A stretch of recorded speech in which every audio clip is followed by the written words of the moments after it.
सद्गुरू श्री ब्रह्मचैतन्य महाराज गोंदवलेकर यांचं प्रवचन 7 जुलै. मूल होऊन भगवंतापाशी जावे. या जगात कर्माशिवाय कोण राहतो, पण कर्म यथासांग होत नाही. याचे कारण आपण कर्म कशाकरिता करतो याची जाणीवच होत नाही आपल्याला. अधिष्ठानाशिवाय कर्म साधत नाही.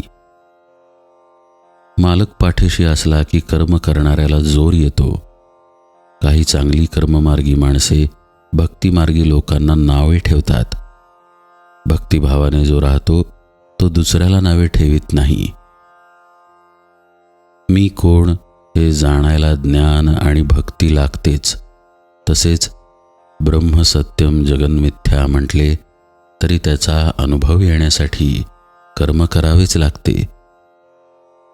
उपासना भगवंताला ओळखून करावी. लहान मूल आईकडे डोळे करून मुकाट्याने दूध पिते, त्याप्रमाणे समर्थांसारख्यांनी जे सांगितले ते आम्ही निमूटपणे करावे. डोळे मिटून जितके काम होईल, अंधश्रद्धेने जे होईल ते अभिमानाने ज्ञानाचे डोळे उघडे ठेवूनही नाही होणार. मूल होऊन भगवंताला ओळखावे. याला अडचण एकच असते, माझे शहाणपण आड येते. भक्त मुलांसारखे वागतात म्हणून त्यांचे लाड देव पुरवितो. कुणी असे म्हणतील की भगवंताची आणि आमची ओळख नाही, तर त्याची आम्ही कशी पूजा करावी? त्याला ओळखल्याशिवाय मी भजन करणार नाही. हे म्हणणे वेडेपणाचेच आहे. भगवंताला पुष्कळ मार्गांनी ओळखता येईल. पांडुरंगाकडे जाण्यासाठी काही मार्ग आधी आक्रमणे जरूर आहे. संतांनी अखंड जागृत राहण्याचा मार्ग सांगितला. तो असा की देहाने प्रपंच करा, पण मन भगवंताच्या ठिकाणी अर्पण करा. मन भगवंताच्या ठिकाणी स्थिर झाल्याशिवाय इतर काहीही करून उपयोग नाही. ध्येय सत्य असल्याखेरीज चित्ताची स्थिरता होत नाही.